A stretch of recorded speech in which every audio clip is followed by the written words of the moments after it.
Hi guys, so today I'm here with Julio Valls, second place in the WCQ EU. We're playing Ritual Beast, of all things. Julio and I, we have been talking a lot in the last 2 months. I don't know if you remember, guys, I told you about month and a half I believe we had the collab on your channel.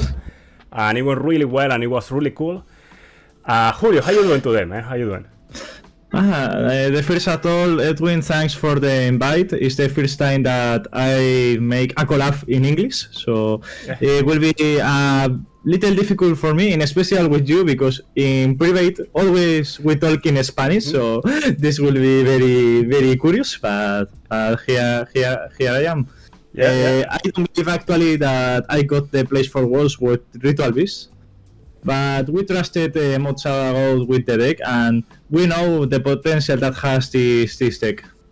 Yeah, I find it funny, no? Because we were talking about the deck so much beforehand, and when we talk about the deck, we knew the deck was really good, you know? But we didn't see people playing it, and you know, look at the results, no? Yeah, the people in general don't trust in this deck, and in general all the 2-card combos can pass like 2 or 3 hand traps. Exist a lot of anti-Nif lines, can play around roll, and of course the Nemesis pack is a very potential power tool that wins the entire metagame. And I feel, you know, interesting enough, I feel that people wasn't expecting it, you know? Like I noticed a lot of people were like, at least in the stream, I catch a couple of misplay by your opponents, you know? If you see the breakdown of the tournament, only the 3% of the tournament were Ritual Beast. Oh my god. And in the top 64, yeah, the 6% of the decks were Ritual Beast. So we can say that it has a well conversion in the top cut.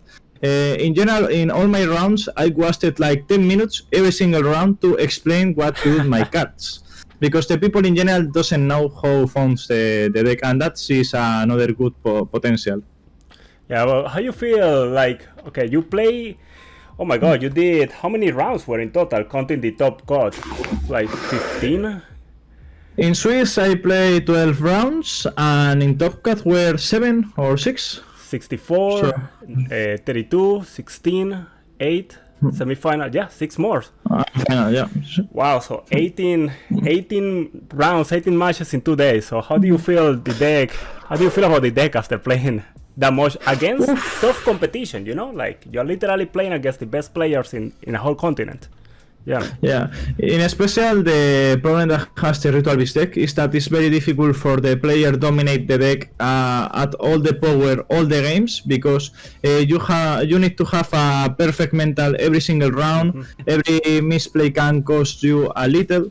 But in general, I tested a lot the deck, and in streaming ever, if I got a misplay, I can drive for another route and try to make a solid play. And I think that this is one of the best points that should have a Ritual Beast player.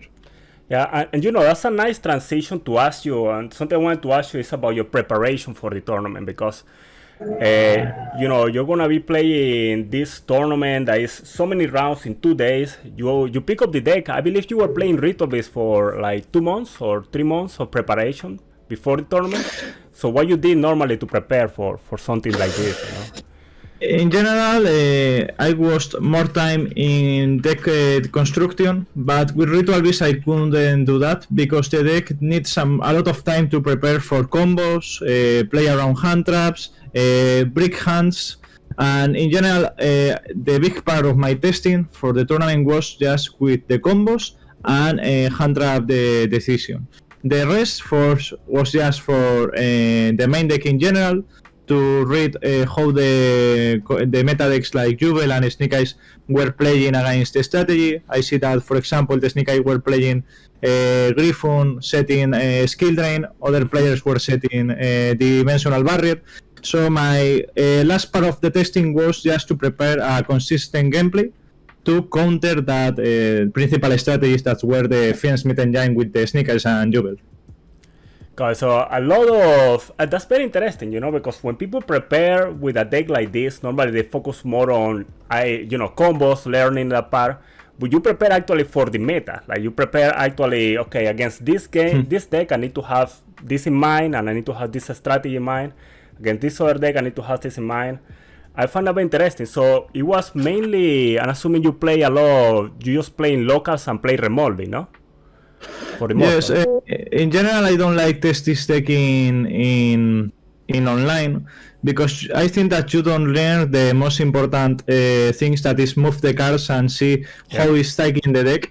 Also, another checkpoint that has this deck, that sometimes cut or swap one card in the main deck or extra deck change every combo. For example, never I was playing the ulti-cannahawk fusion, and it's one that helps you one time that you get bricked. Also, the Corridor is another one card that helps in your single pengu lines. Or, for example, the Pilica, that is one of the key for teleport lines. So every single change, you should know what means for the standard combos. Gosh, a lot of... I'm assuming you also... I remember you telling me this, that you took some time to grab hands and just like see what you can do with the hands, no? Like... Just trying for cards, and I found that interesting because, you know, when people start playing the deck, especially a deck like this one, you start to think, okay, how do I get to the next level, you know? How can a normal person and goes to the level of, you know... the first step is just check, for example, your combo starter guide and learn the basic sequence of the Ritual Beast. One time that you dominate the principal theory, that is, for example, the 2-card combos and the 1-card combos, a good Ritual Beast player has inside of his mind one principal route. For example, actually that I play the deck, I don't think in combos, just I prio X cards, like first I need a starter, that is Cannahawk Rampengu, then I need go the other one. If I go for Vanish, take Gwen. If I go to Graveyard, get the Lara. Then I need to think if I have space for a rank force. And if you study that game plan, one time you don't need to know the combos that you learned in the beginning. But I think that is the first piece that need to learn every single Ritual Beast player. Yeah, and I found that so important, you know, because I feel that a lot of people, when they're thinking about the deck, they get stuck in this mentality, I need to know all the combos, you know, in order to be able to play the deck. And you don't need to go, it's not the right way to learn, for example. You need to know the principles, the order of some cards, and that way when you draw Shifter in hand, and you need to do the combo with Shifter, you know what to do then, no? In my case, for testing this deck, I was testing every single day 2-3 hours with my table, just practicing the combos. I see that there were a lot of combos because I played this deck 9 years ago and now it's too different.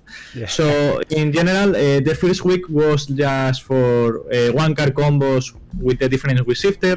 Then the second week I put 3 combos more, because if you try to learn all the concept of this deck of one time, it is impossible. You need to go slowly and try to learn all the sentences that makes the deck great. Yeah, and so, oh my god, I'm so happy I hear you talking about this, because I find a lot of people that come to me and they ask me, okay, how do I master the deck? And they want something that is instant, you know? They want something like pick up the deck and immediately I play like a pro, you know? So yeah, it takes time, it takes training and steady dedication to the deck. Yeah. Continue, sorry. I want to ask you, just in general, if you can walk us through the weekend, because I know you're from Spain, you live in Spain. So, and the tournament was Saturday and Sunday, and I know there were 18 rounds in total. So how do you go ahead about being like, once you are there, once you travel to Berlin, you know, how do you go, if you can walk us through, you know, the days, you know, if you can walk us through the traveling, the preparation, how to make sure you are, after 10 rounds, you still have enough energy to think about Ritual Beast combos round 11, like, if you can walk us through some of that. In general, if you play in a small community like the Spanish one, you have a bad checkpoint is that my tournaments, the max rounds that had are 6 rounds or 5. Mm-hmm. So pass to 6 to the double is really hard for a Spanish player. In my case, I was playing this game 10 years, so I have the experience of long tournaments. I had YC stop with hard combo decks like the Thunder round 60 cards. And in general, when I was playing the deck, you need to pass the next level of Ritual Beast player is that you are not thinking in what are you doing. You just mentalize and try to play around Disruption automatic.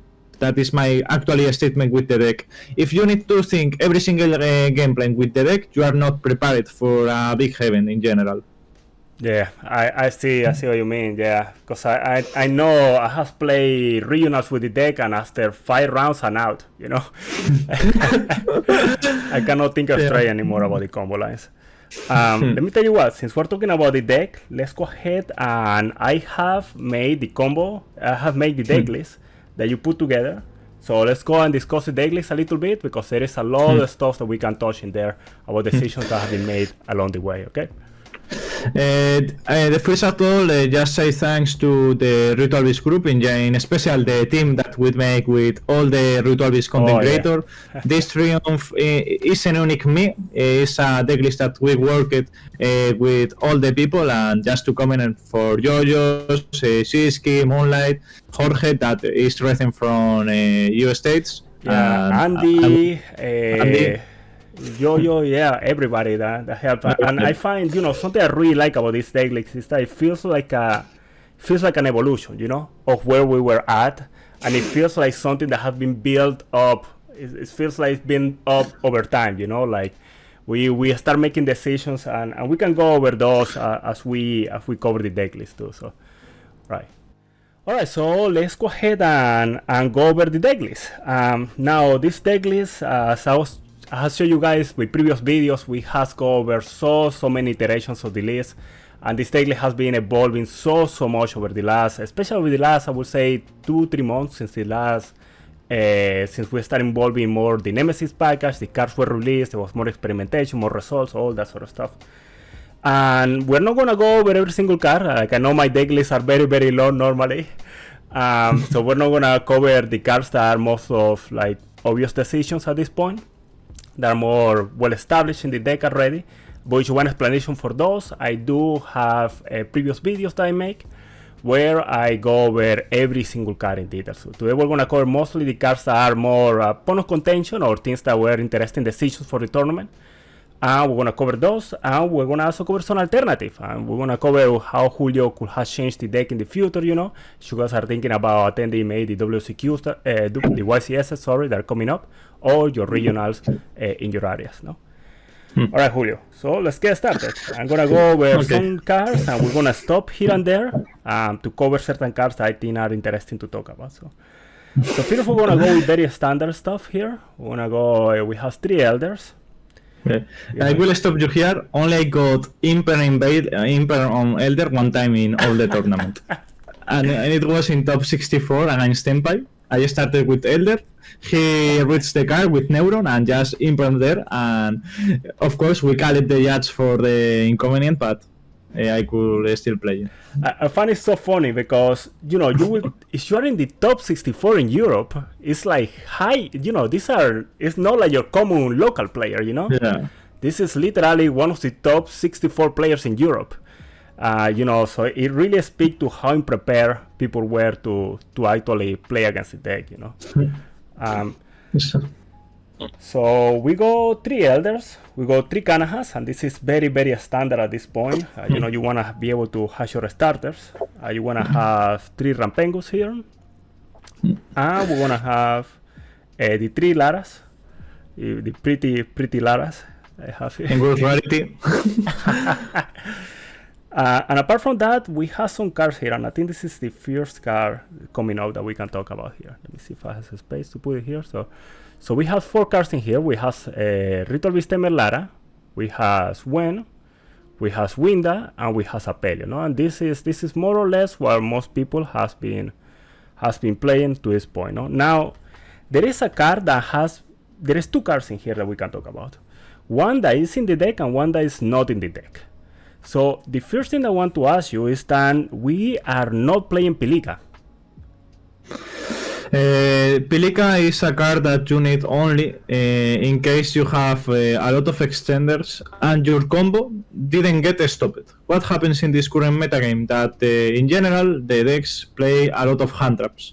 So every single turn that I open with teleport Cannahawk, my Cannahawk get imperm, or them they asset my teleport. So it's very difficult to resolve the full combo in general in a big tournament, and that's why I cut the car alone. They didn't make combo, and you can recycle the power tools with the link 4, and I think that was an out.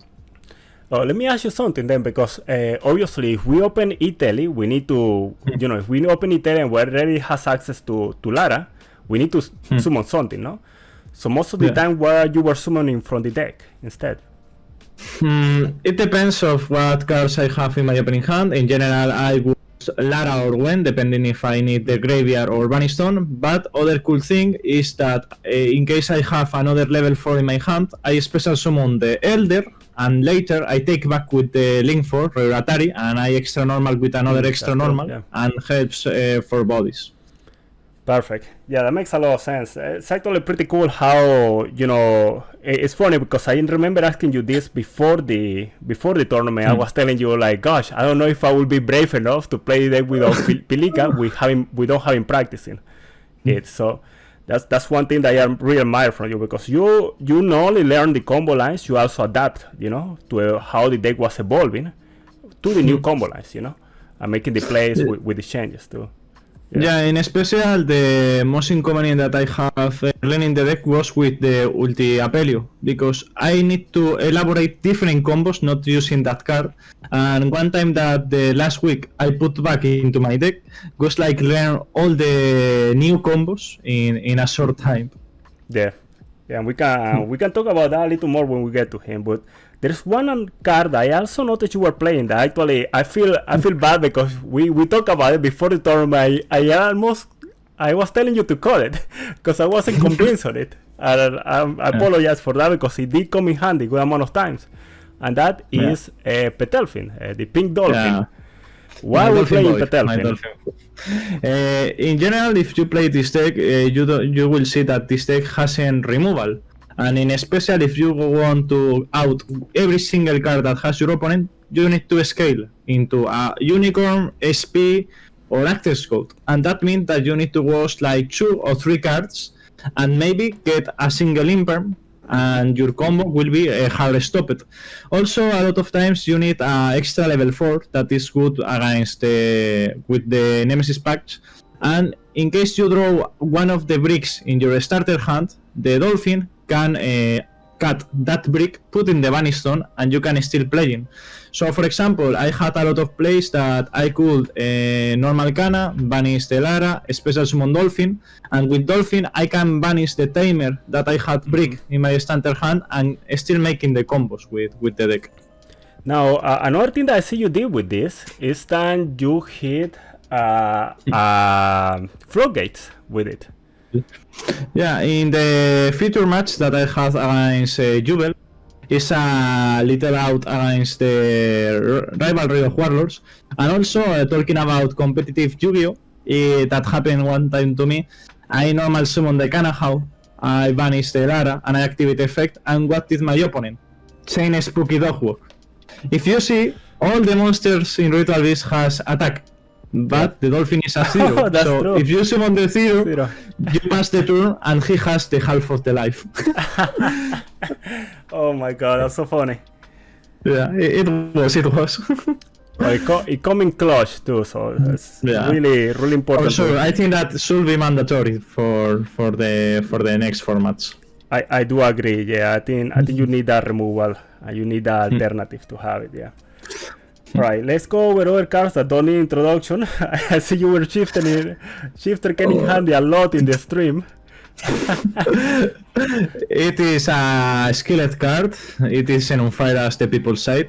Well, the worst point of shifter is that makes my good hands lose for an if. For example, against Uber, I started with Elder Canna Shifter, and I said I should use this shifter with this starter hand because I could make the full board.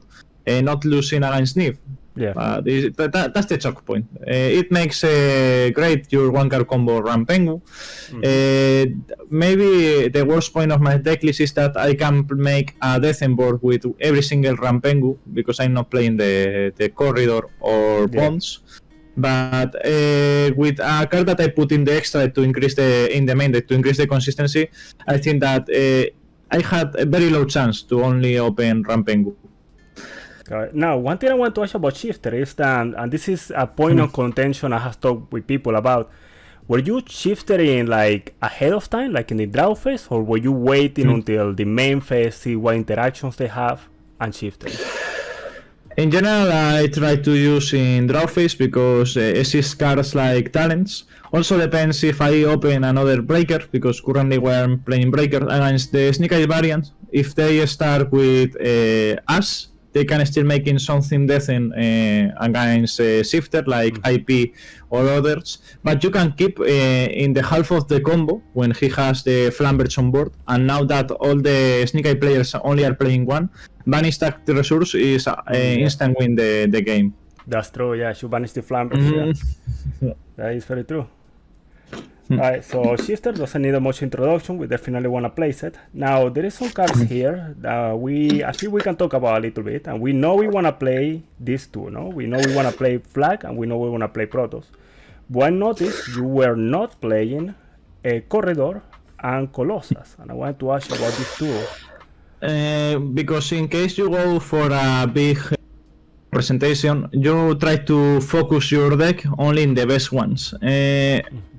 I was testing the ladder and also checking what decks were the most popular, and only I see Tempai decks and Sneak Eye decks, so I thought that was maybe one slot in main deck, that my deck was actually in 42, and the consistency is a problem sometimes in this deck, and have one slot only for that combo could be a problem. So my mentality for Euros was call fire every single turn, ever if was Jubel as the lifesteal, and that solves the problem of Colossus. Colossus is better in case you got Shifter, because they can droplet you and you can out some other piece of combo.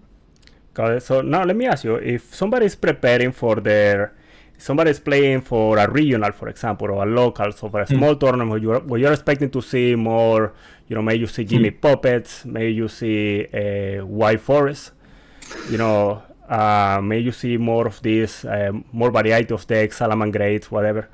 Would you think it would be a good idea to consider this too? Yeah, for sure. In my locals, I still playing Colossus, because I am not a bad person. I know what is playing every single guy in my zone. I could Protoss for their attribute, but like the format is too diverse, I prefer in locals or little regionals make first the Colossus, and then for the game 2 or 3 they just Protoss the right attribute.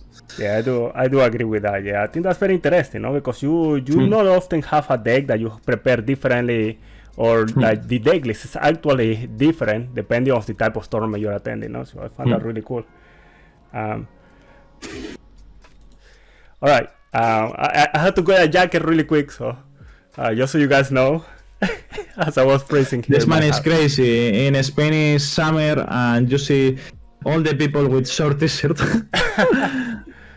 Oh my god, yeah, you guys are...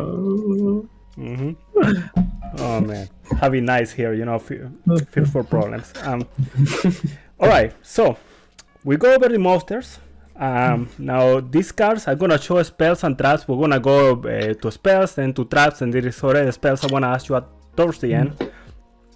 First we start with what more or less is a standard. We have the 3 Decklist here, and that's very, very common to have. Now this card coming up is a card that is the pain of my existence. Like this card, I has thought we has been talking about this for Swisky and I has been talking about this for like 6 months, because we had no idea how you decide how many of these cards to play. Now I noticed you were playing 2 Inheritance. Now, why are we playing 2 Inheritance instead of 3? Why are we playing 2 Inheritance instead of 1? How we end up deciding for 2? The principal problem that I had with the deck is make the deck 40 cards. And then we can talk later about the side swaps that I make. Yeah. And talking about Inheritance is a good card that makes good with any single Ritualist monster.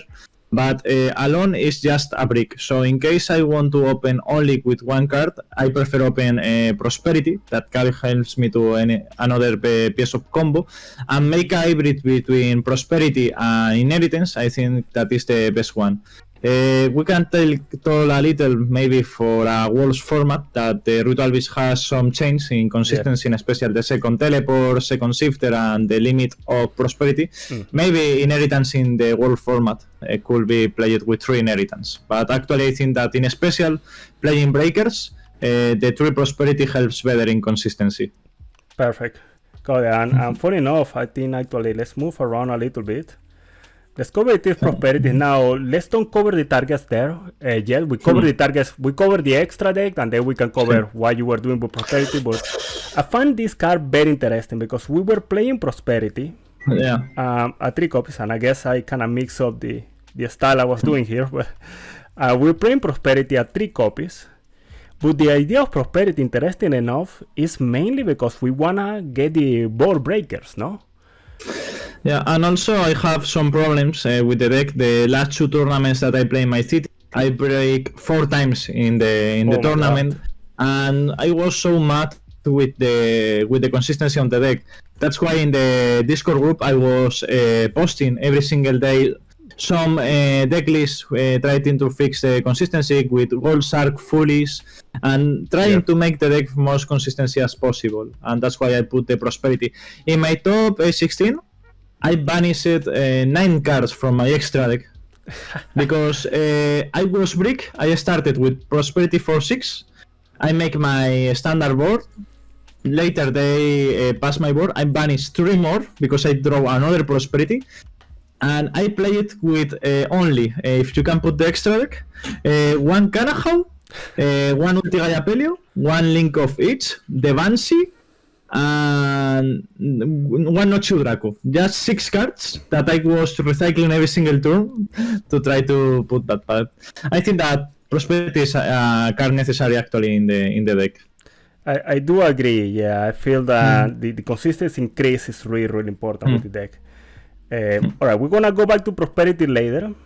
For now, let's continue, and I think we have the obvious one Steeds. And here we're gonna be going back to some spells here because we are playing, and this is something that was in contention a lot at the start before we see results in Oceania, before we saw the results in the US. But I feel now we're well established on playing a board breaker approach for the deck. So I noticed you did, and we can cover all of them together if we want. But I know Book of Eclipse is very, we have been talking about Book of Eclipse for like 2 months now, no? But we have 3, and 3 here, no? So these 9 cards. So just really quick, if you want to cover why we decide to play the board breaker approach instead of, I know some people are still trying to play hand traps with the deck.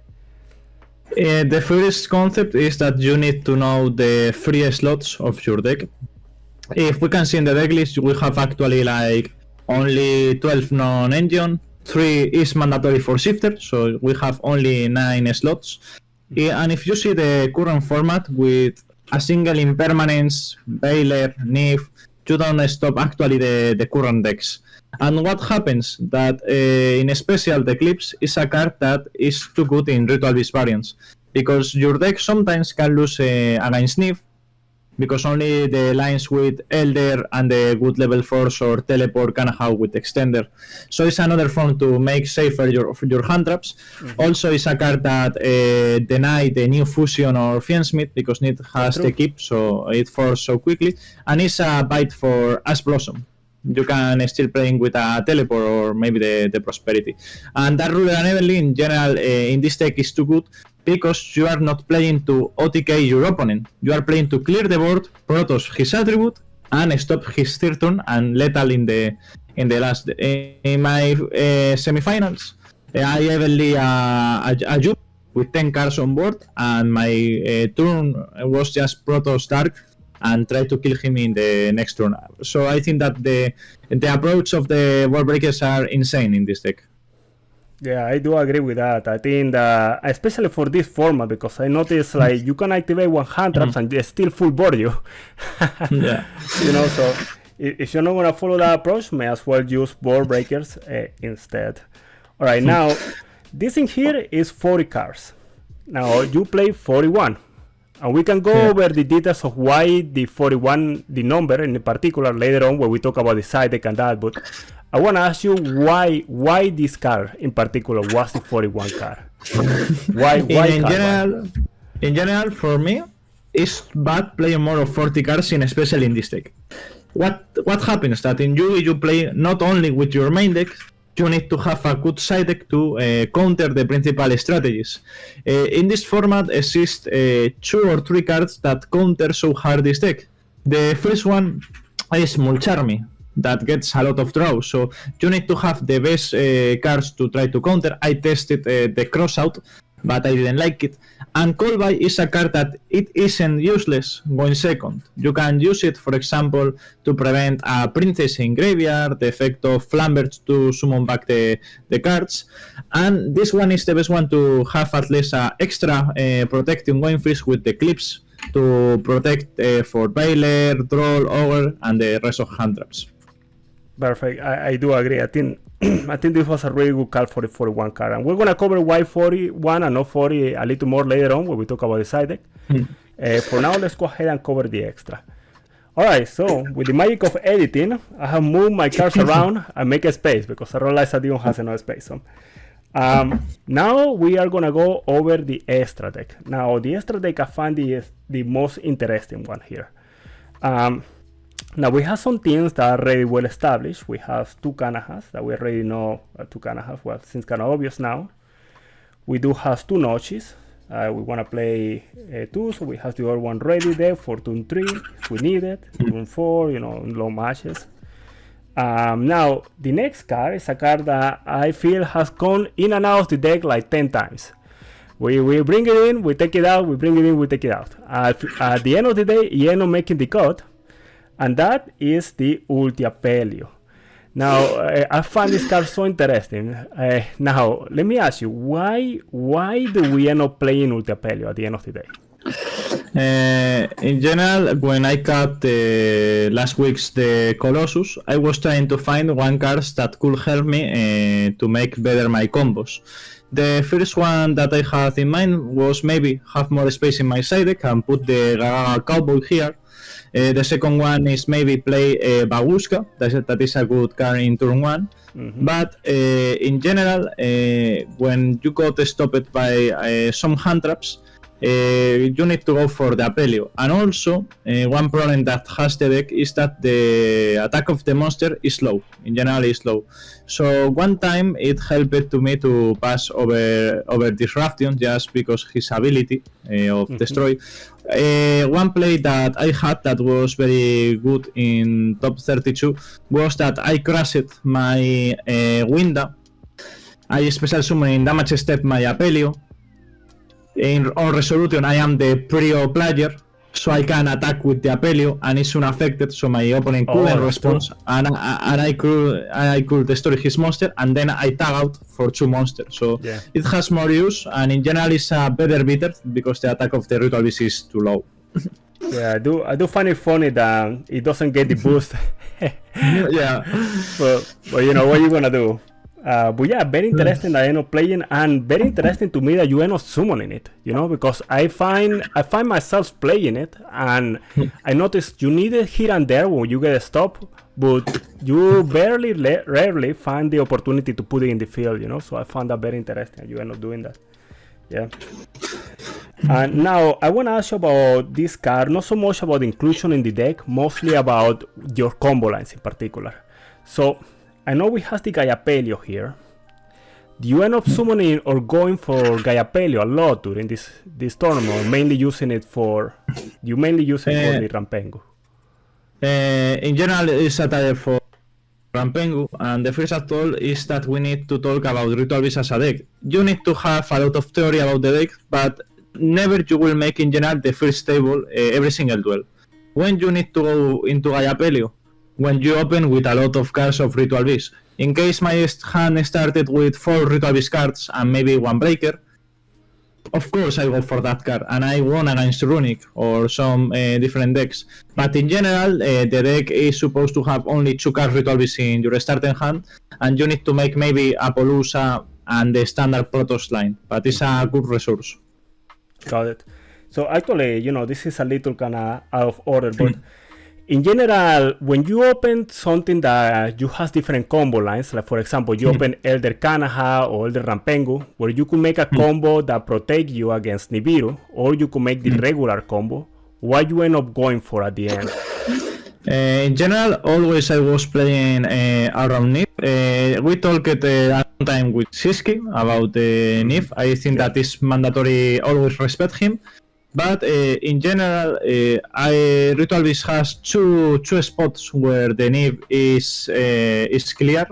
The first is the fight summon, and then when the people see that you can make a Apollousa. Yeah. In that spot, if the people don't Nif me, I just still playing and making the double Lara tag out with Cannahawk and make more searches.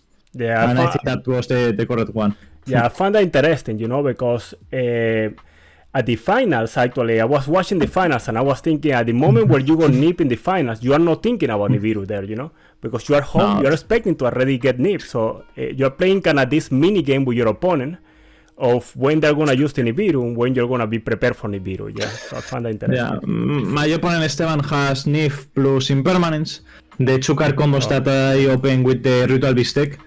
Doesn't play around Nibiru, but of course, if I see that he doesn't disrupt me, it's because I think that he opens like 5 breakers, and I can still play in. The last card that I thought that he could have in his hand was just the rock. Yeah, for sure. Alright, so these cards we know we're gonna play. Other cards that we know we're gonna play here is the Kimur Falcon and the Red Rotary here. Funny enough, we're talking about Nibiru, and we are playing Link Spider. Now, Link Spider, did you use it over the weekend?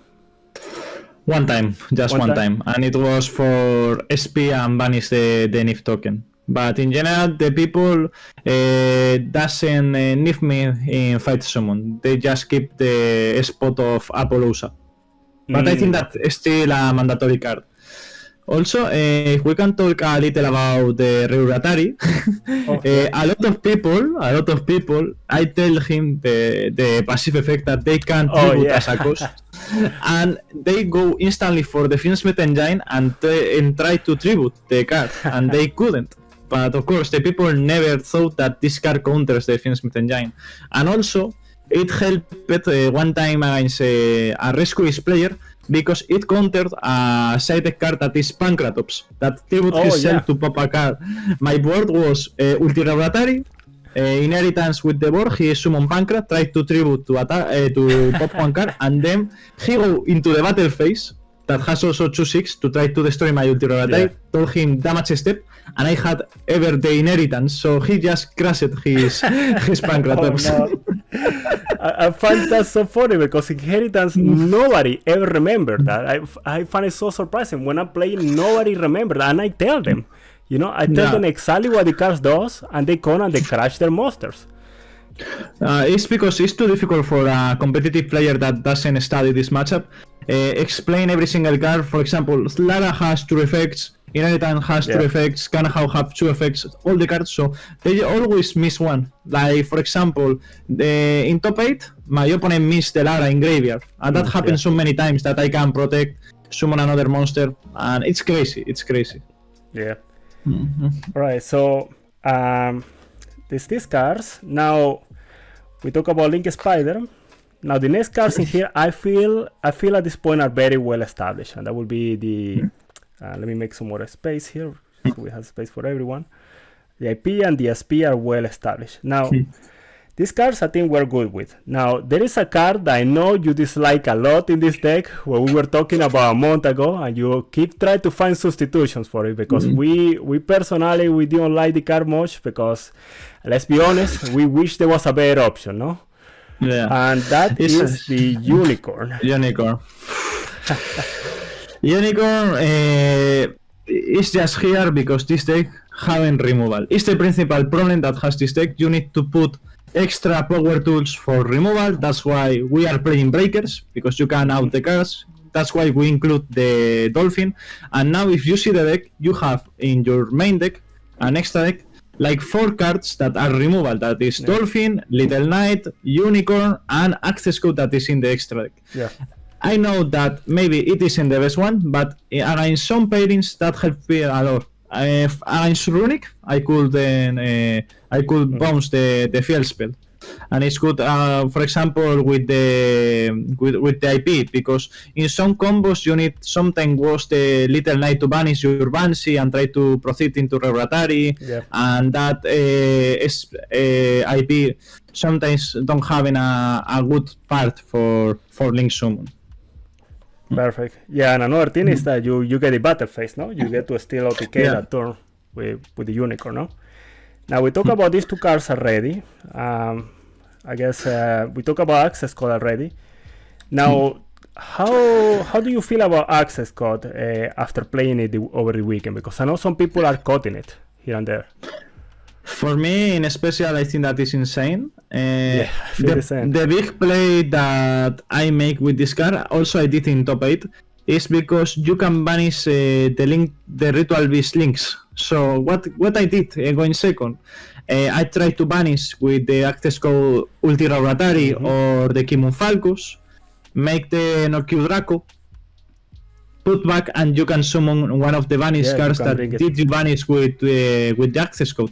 Because in general you try to make that play with the Apelio, try to banish it, but the part that Access Code can banish the Ritual links, and I think that is pretty good. Perfect. Now Access Code, very important. Removal, also allow you to OTK, very good. Now there is another card here that some people play, some people don't play. And I find out, I feel that right now it's way more established, and that would be the Apaloosa, no? Now, let me ask you something. Do you end up going for Apaloosa a lot? And in particular, do you end up going for Apaloosa and then Protoss a lot? For sure. The people in general doesn't know what does this deck, but they know that they play Protoss.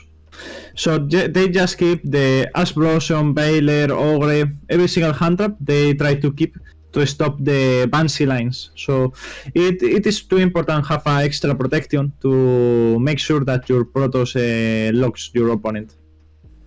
Perfect. So, and this is interesting, because if you think about the combo lines, actually, it's hard to, when you get your cards in hand and you have your extenders, I want to give you a lot of credit, because it's very difficult to think I can make a Apaloosa and then go Protoss, you know? So it requires a lot of mental power to do that. So I give a lot of credit on that. Now, the last card, we already noticed we're playing Protoss, so it's going to be the Banshee, So, and I feel this package is already something that we are convinced we like to play in the deck, no? The baits that I did to my opponents, because I have already Nemesis Flag on my hand, I summon Banshee, effect to search, try to search the Apelio, and they call to judge, because they said, I think that he has a Pyro target, and I show the main deck to my judges, and he said he have, and the opponent was surprised and just shut up a little and continue playing, but the people doesn't know that Apelio is a Pyro monster. Oh my god, that's great. Yeah, funny enough, I did that yesterday actually. I activate Banshee, it eat an impermanent because they were waiting for it, and then I special summon the flag regardless. So.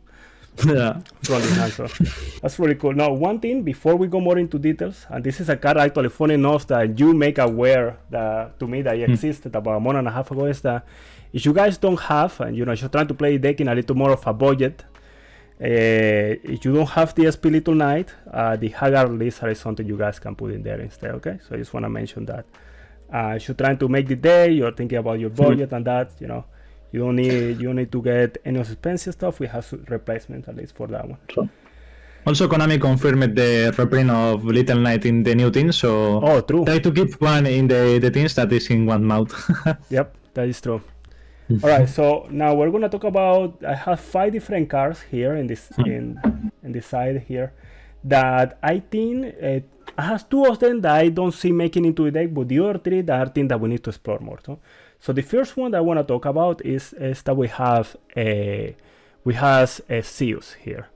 Do you see this card in the future of the deck? Like, do you see maybe reconsider it at one point? May you bring it back? What do you think? I think that not. Maybe in the pure version, if you play Baguska, Exciton Knight, you could add it. But the Protoss line is the best one because it's the best that can clear boards, and also it helps you to play around the barrier. That I think that is one of the best point of this build. I think that it isn't necessary actually. Got it. Now the other one that is kind of fluctuating here and there is the goddess, because I noticed obviously we do have the opportunity to summon her, but we are preparing, we're doing for the most part a Palooza instead of her now. So I tested the little goddess and the goddess in the access code and unicorn slots. But the problem that I had is the problem that I said always, that this deck has in removal, and I lost a lot of games because I couldn't remove a single set card that was a droplet that my opponent keeps a lot of time, or an anti-spell, and I had prick, maybe the inheritance, so I just cut it because it isn't a good removal. Yeah. Now these two I think they're very clear. Now these three coming up are things that we have talked about before here and there, but I don't know if we have explored enough. And the first one here will be the Pit Knight. How do you feel about it? It's a good card when you try to call Dark into your opponent. The problem is that in my game plan always was Dark Fire, so it is impossible to me special summon that monster. I think that is a good card that makes better your turn ones, but the principal problem that has this deck is the going second. So I prefer focus more in the going second than in the going first, and that's why I didn't play it. Okay, let me ask you something about that then. If let's say we have a ban list coming up, hopefully in around 2 weeks, we expect a ban list, and we are thinking the Snake Eye deck, the Fire decks are gonna get hit. No? If that becomes more of a priority, if we think Jubel is gonna be the top dog in the format, do you think the Pig Knight might be coming back in? For sure. In that case, yes. For Worlds, I don't know what deck I could play. If Jubel is the most popular, I should consider that card, for sure. Got it. So Pit Knight is one of the ones we wanna consider for the future. Now, this is something that I know Moonlight was on. We talk about this with him about it, and he is a firm believer of this card. And I know Jorge, the guy that top in the EUWCQ, we have been talking with him too, and he also played it 2 weeks ago in the EUWCQ, and that will be the Cialantis. How do you feel about Cialantis here? I like the card, but I don't like at all the process that did Jorge in his will for play it, because I think that you need to max the links of Ritual Beast, because the Kimunfalco, the effect to summon from hand, helps you to banish the ulti-regulatory, and you can bounce with the bounce back into your field with a single Lara or Gwen, and in that case you can use better the Cialantis. Only playing one ulti-regulatory and one Kimunfalco, I think that isn't the best one, and it's too difficult to go into that line and not get stopped every single turn. Yeah, that's what I found too, like I like the line, I like the idea, but the thing is that it's too fragile, Like if they stop your Lara, if you stop your Wayne, when you're trying to bring back the Rerotari, then you're in trouble, no? Got it. So, and the last card here, funny enough, is a card you mentioned earlier, what we were talking about, and that will be a card that we have talked about before, I think, the Baguska. How you feel about Baguska at this point after playing so many? I think that it is an insane card in general. The problem is that currently we have a rank 4 game plan that is the Banshee. If any moment this deck, the Protoss line, it isn't the best one, I think that Babushka should be a mandatory card in this deck. One time that you start to test the deck, you will see that you don't have a space to play all the cards that you want, because if with 5 more slots, for sure Babushka should be, but we already got the principal cards. Cannahawk is at 2, Nochudaku is at 2 for recovery, the other ones are necessary for OTK lines or prevent the NIF, and you don't have the space for the card. Yeah, no, I totally agree because I did try to play it in the past, but I mean, what you're gonna take out, you know, like you need your removal, you need your combo, you need your ritual beast cards. You wanna play the Protoss package, yes, no much that can be done about that. Now, we have pretty much here the components of the extra deck. We have our main deck. Now, let's go ahead and go over the side deck. Alright, so before we go into the side deck, I just remember I wanted to touch this when we get to the extra deck, and that was Prosperity. Now, we talk about Prosperity. We talk about Prosperity for 3, we talk about Prosperity for 6, and you did mention at one point you Prosperity for 6. When do you do, I should phrase the question this way, when do you decide to do Prosperity for 6? Because I know it's very difficult. Because I was brick in general, I opened like 4 breakers, and my hand was actually I needed a 1 card starter. In that case, I think that the Prosperity for 6 is mandatory. In the other case, that you have Cannahawk plus Prosperity or Elder plus Prosperity, that you need only a Ritual Beast name, you can take for 3. The cards that I take with Prosperity, it depends of what you have actually in your hand. For example, if I start Prosperity with Shifter, you need to banish Link Spider, because Prosperity denies the Nibiru game plan. So Link Spider always should be banished in case you start with Shifter. The other cards that I try to banish is Unicorn and Access Code, that only are cards that are good for going second. Ulti-Apelio, that is only needed in hands that you don't have some extender and you got to stop it. Also, if we want to talk about the different hands that you can play, if I start with 4 Ritual Beast names, I banish the Apollousa because I will go for Ulti-Apelio, so it's another free slot. In case I started with Banshee, with the Nemesis Flag in my starter hand, I banish the Banshee with the Prosperity. And in case I see that I need other targets, IP Masquerena is banished because I can still making some disruption for make the combos like with the SP. Also, you can try to cut 1 Nokia Draco if you think that will survive it and tag out. And that are the slots that I was banishing. But all depends of the hand that you have with the deck. Yeah, I see that. Yeah. But most of the time, let's say you open something that is not Shifter. What will be your three cards that you will go for? My 3 cards, Ulti-Apelio, Unicorn, and Access. Got it, perfect.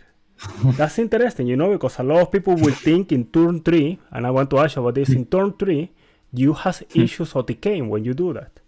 Or like killing your opponent?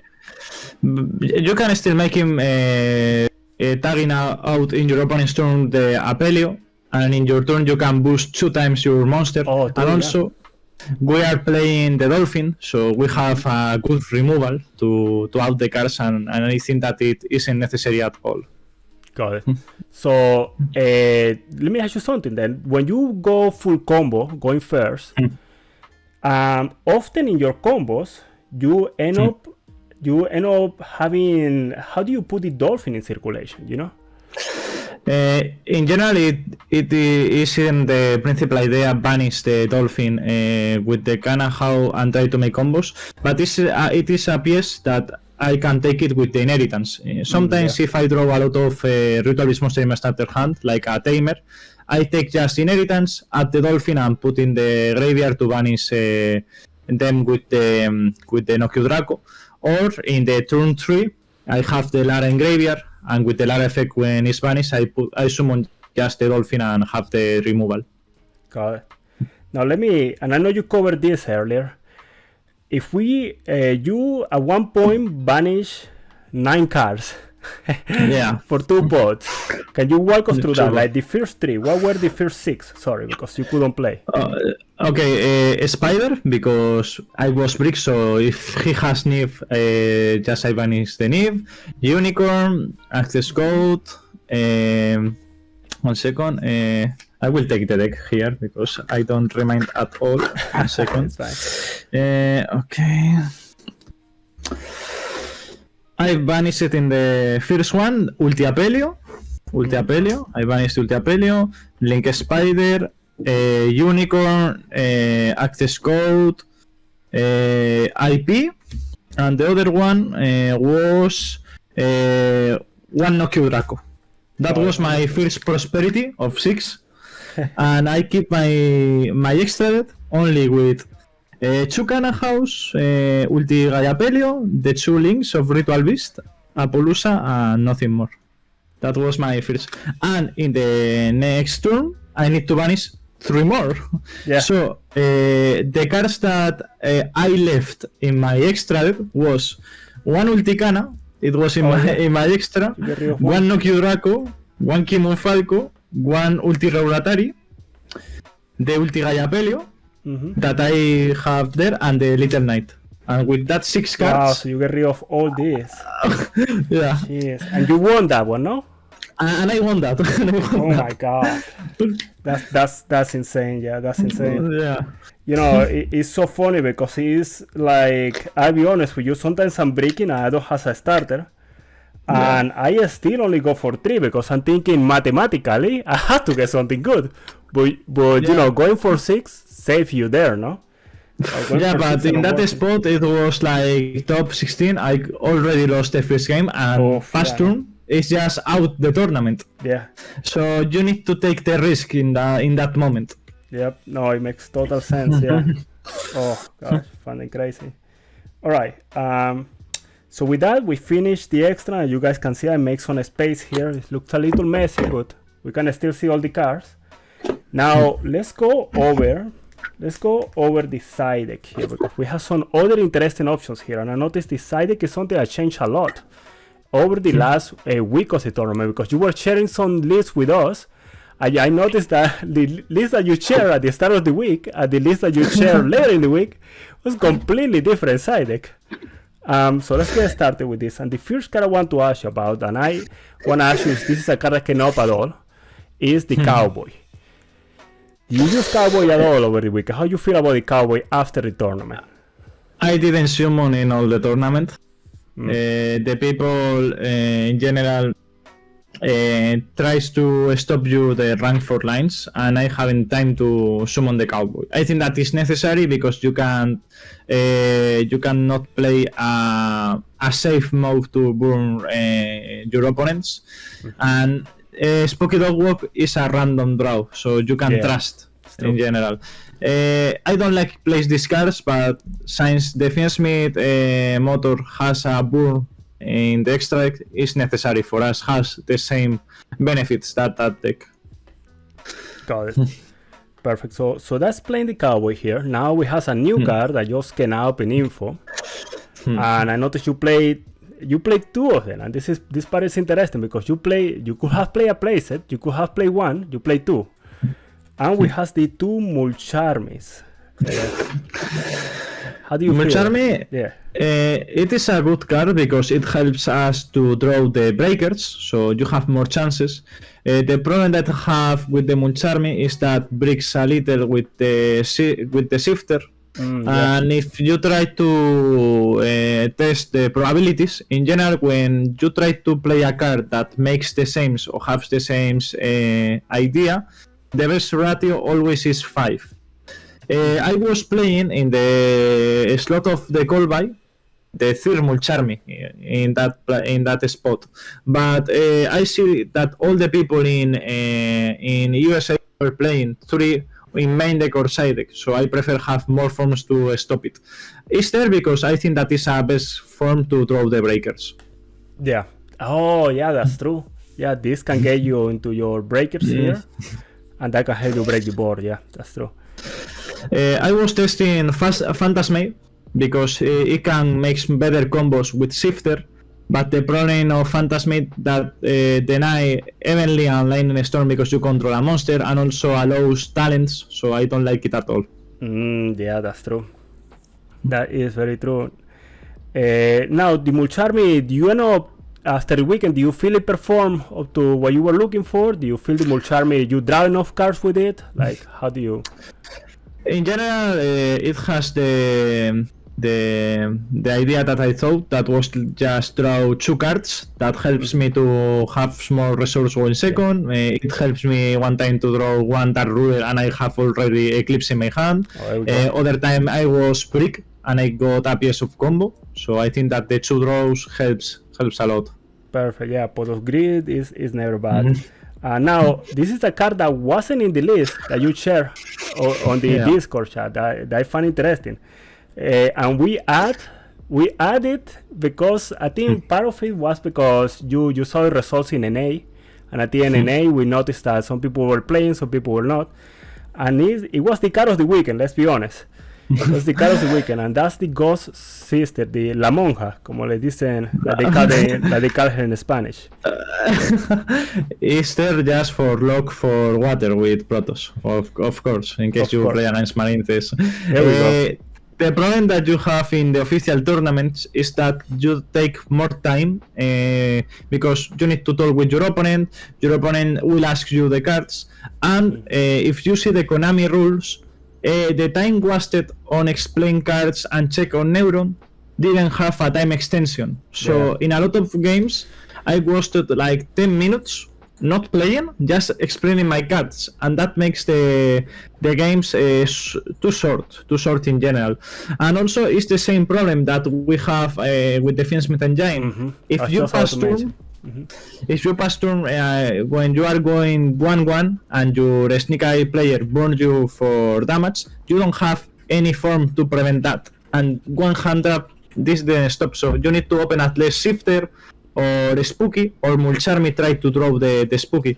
Also, a good point is a good card because in general the Ritual Beast deck is too resilient. So in top 8 I have like full combo, but I prefer keep 2 cards in my hand to stop in case he has Nibiru, because I had Lara plus another extender, and just with the Spooky Lara in graveyard you can prevent the lethal, and it's a good card in general.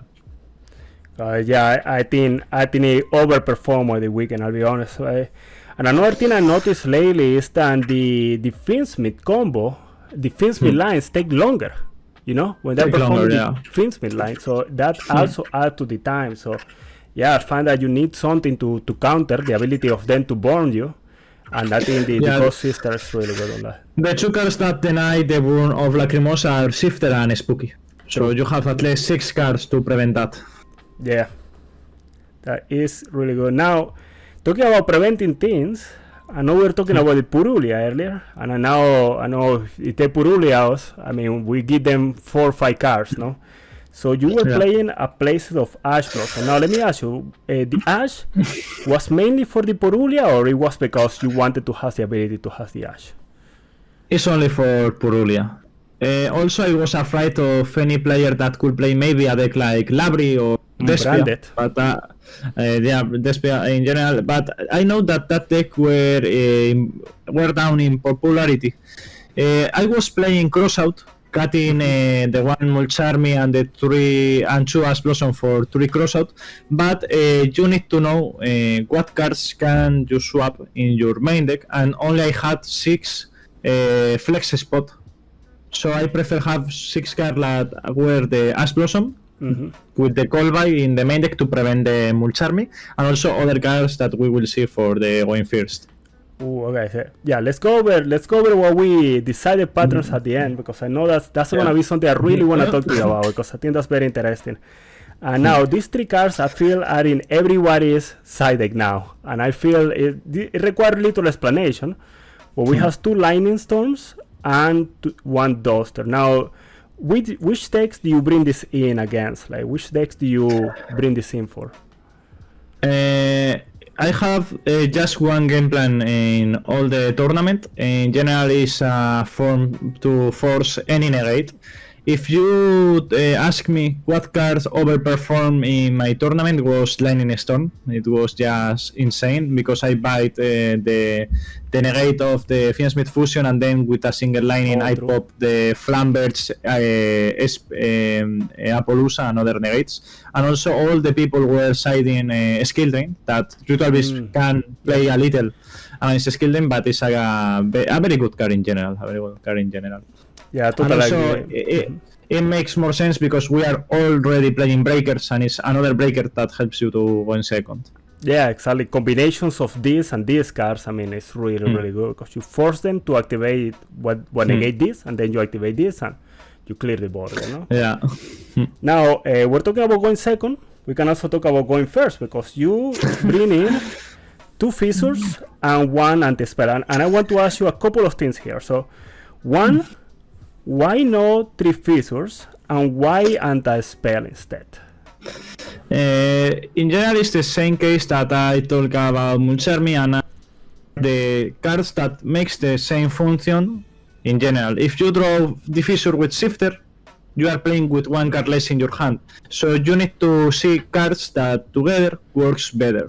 5 cards is in general the best percentage to open 1 card that helps you to make that. And the other was anti-spell to prevent any breaker. Could be Tikaboo, could be the other slot. Yeah. I thought on any special target, but in general anti-spell was the most solid one. But I am a little disagree with the anti-spell. Oh, really? But never, but never will be the third fissure, never. Oh, got it. Now, talking about disagreement and that, let me ask you about, I have 7 cards in here, and you actually already covered one of them that we can talk about apart from this. And one of these cards I have here, and I noticed Jorge in NA, I know he has been very active in Facebook, in the group in Discord, and he's playing Crossout. He's saying he's finding good amount of success. Now, let me ask you, and you have it in your list until 1 week before the actual tournament. Now, you covered it a little bit. Well, I know you were doing 3 Crossout, this, and 1 Puruli, I believe. Now, why you end up deciding for the other alternative instead of playing this here? Why we don't like because if you see the you need to know what space you have in main deck. In case I put the 3 Crossout, 1 Nif, 3 Blossom, 1 Mulcharmy, and the 3 Floodgates are like 10 slots for going first. And to cut that, you only have like 6 breakers, because the Book of Eclipse, I think that you should keep it for prevent the impermanence. Callby is already a good card to going first, so you don't have that space to put that card. In case I want to play Crossout, you need to cut maybe the Fissure and the Anti-Spell, but Fissure is a good card against Veiler, Droll, and other hand traps. Yeah, it does make sense a lot. Now, let me ask you, moving forward with the deck, obviously, you know, we don't know what the ban list is going to look like, but if we see people adapting more to the deck, as you see, God forbid, if we see Lancia, if we see people having more Purulias, more issue with Purulias, you consider bringing these cards in then? For sure. In that case, for sure. Perfect. Maybe you can cut more slots in the play only with 2 Prosperity. If you start, maybe cut the Dolphin, cut 1 Eclipse, and you can put the Crossouts. You could have the space for sure. Perfect. Now, there's one card that I saw people playing in NA. I saw one list, I believe, that makes those 64. And I have seen people side deck here and there. And those are, I have 3 here only. But I noticed the Bestials.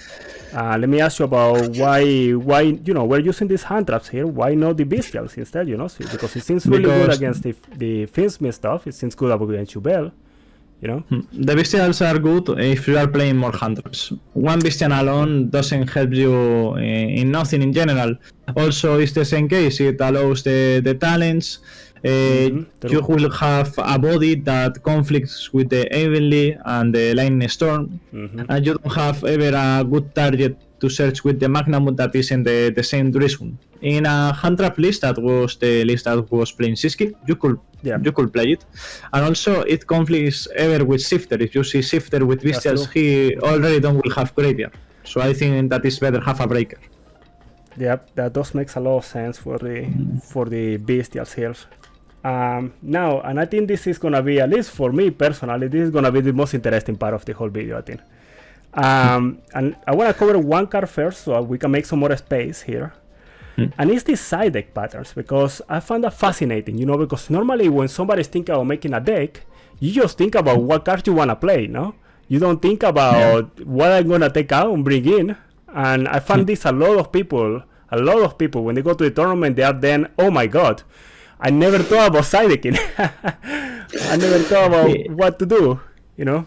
In general, I have more side deck swaps when I prepare a tournament, but in this case, in general, I did the same side deck change all the tournament because the approach covers every single matchup that was popular in this format. For example, if I go in first, the swaps were out. Let's hold it for a minute. Because I really want to show it. I think it would be really cool if we can show the cards changes. So. One card I want to go. Let's go first over just one card. That way we make a space for the others. So I want to go over Cowboy here because when you are with Cowboy, let's say you have I don't know, we have 10 minutes in the round. Let's say we need to put Cowboy in. What do we take out? Because we talk about this and it's very tight. In general, I have like 3 slots. One could be Unicorn. That is a card that you don't will see in your game going first. If you know that your opponent isn't playing Nif, you can out the Link Spider, and the other card is the Ulti-Apelio. But in general, in my case, was the Unicorn. Oh, interesting. Yeah, the Unicorn, because you're going first, you know, it makes a lot of sense. Yeah, got it. Now we tackle the Cowboy. Let me make some space here, and we're gonna cover the rest of the cards, okay? All right, so I make some space here. And this is gonna be, I think, the most interesting part for me, you know, because this involves everything. Why we're playing 41 and the 15 cards, and what we bring in and out. And I'm gonna be putting cards apart here, so we can know how the sided patterns work, more or less. So Julio, we play 41. I remember you told me about this because of the side deck of all things. For sure. Now, what were the side deck patterns you went for, and why that forced you to play 41 cards instead of 40? Okay, for going first, you don't have any problem. You need to swap the Dark Ruler No More and the Heavenly, that are 6 cards that are useless when you are going first. And you need to change for other 6 cards that are great when first, that are the Diffusor, Anti-Spell, and the Ash Blossom. So it is a very simple game state that helps you to have a prevent for hand traps like Troll, Ogre, Veiler, and another form to cover the Mulch Army with the Callbite that we have already in the main deck. Now let me ask you, you're talking about going first. Does this change at any moment in any matchup? In any other matchup, do you did something different?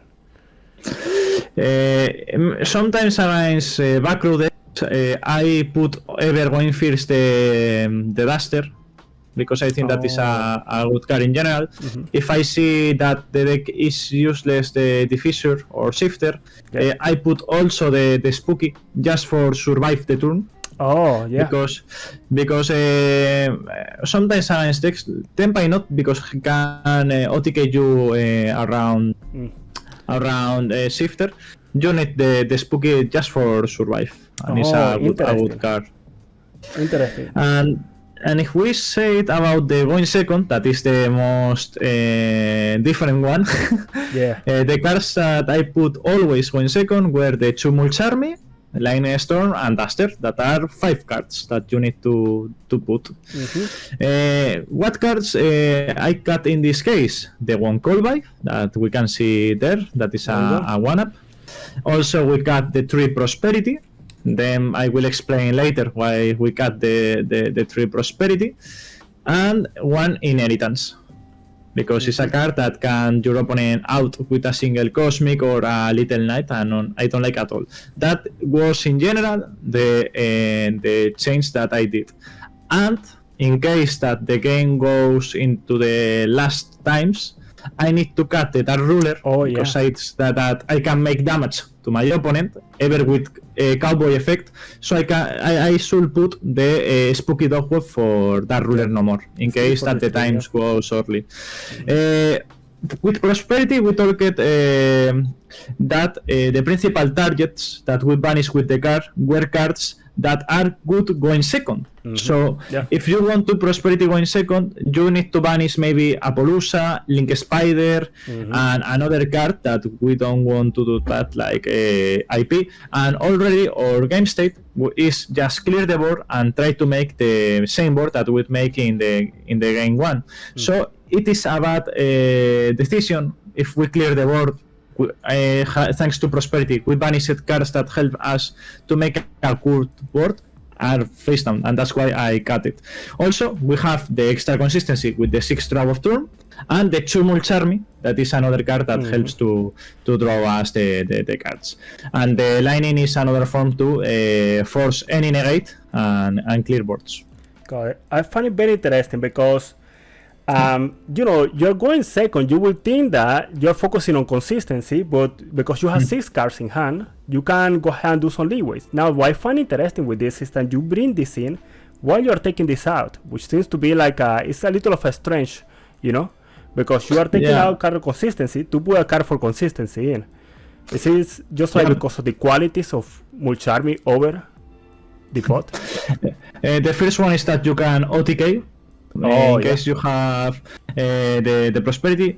The other one is that under Prosper, you in general is the card that the people will negate you with the card. Is a card insane that helps you, but the principal problem is that you need going second all the extra deck. Going first you can use just the going first cards, but going second, if we are not playing hand traps, we will need the going second and also the going first. Yeah. Got it. Now, one thing I noticed here is that interesting enough, we know we're gonna have 6 cards, but we're putting out only 1 inheritance, and I know why, but why did we leave 1 in? Why do we put 1? Why do we leave 1 in?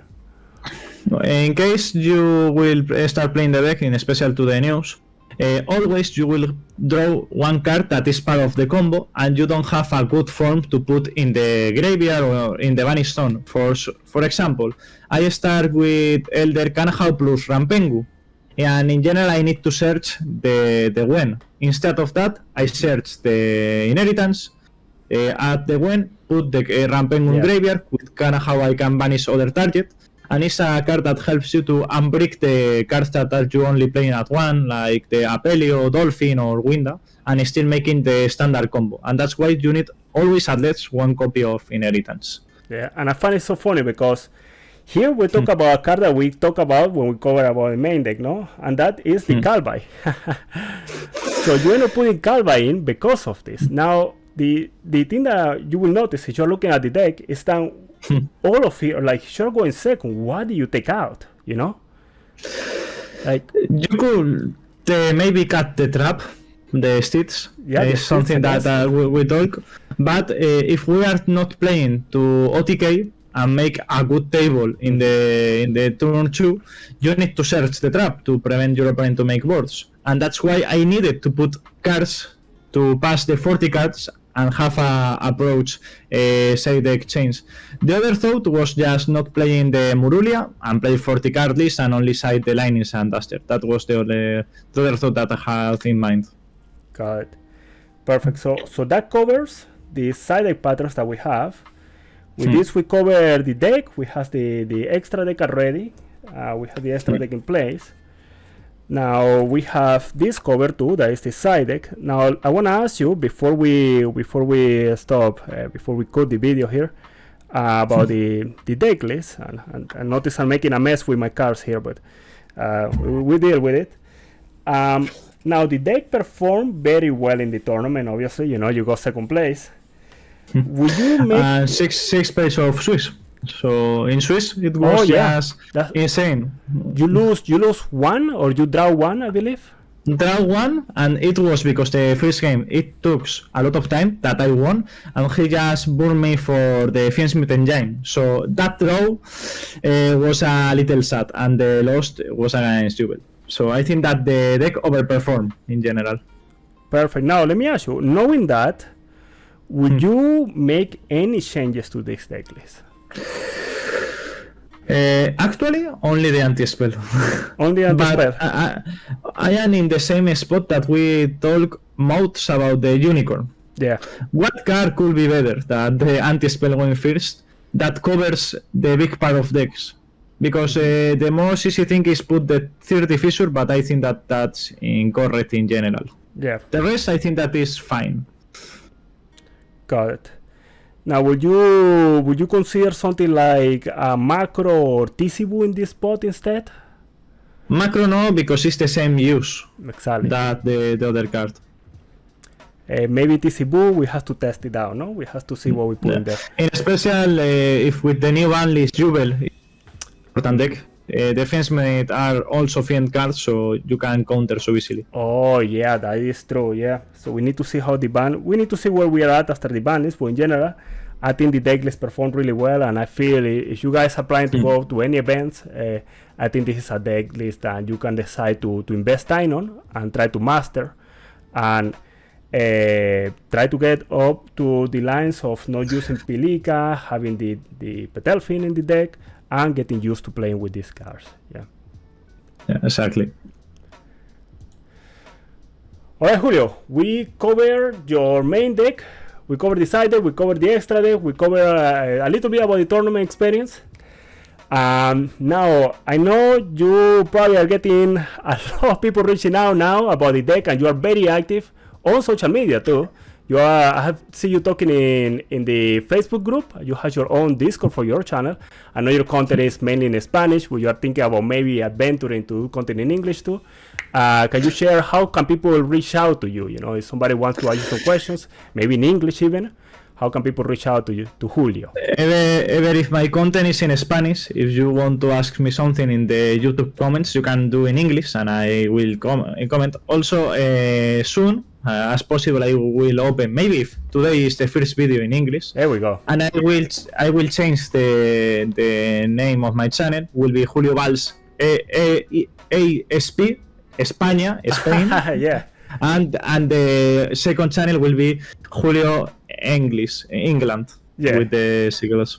Perfect. And as all, you know, and I shouldn't say as always because it's the first interview, but I'm gonna put all your stuff below, and please go and check Julio's channel. It's really, really good.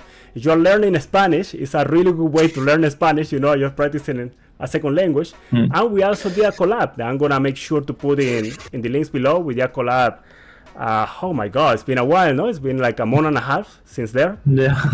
But yeah, we have been in touch since then, and I'm so happy. You know, you are basically, you prove us right. You know, like we invest so much time on this, and it feels really rewarding that, you know, that you were able to grab this list and you were able to grab all the learnings. You know, all the stuff we put out there was very useful. And this didn't stop because we have actually the world, so let's see what happened. Yeah, and alas, right before we close here, I wanna mention the effort. This is a continuous effort by a lot of people. You know, we not only have the Discord community for the deck that I'm gonna post below. We also have the Facebook group for the deck that I'm gonna also put below. We have Swisky, we have Moonlight, we have Shu that also makes some videos for the deck. We have Jorge now, we have Andy, we have Jojo, we have you, and also making videos and content, and everybody is kind of putting their own grain of salt to make all of this possible, especially with how much the deck has evolved through time. So I want to thank you guys for watching one more time, and please again go ahead and check out Julio's channel. And if you like the video, go ahead and subscribe, you know, all that stuff, and we'll see you in the next video. Thank you.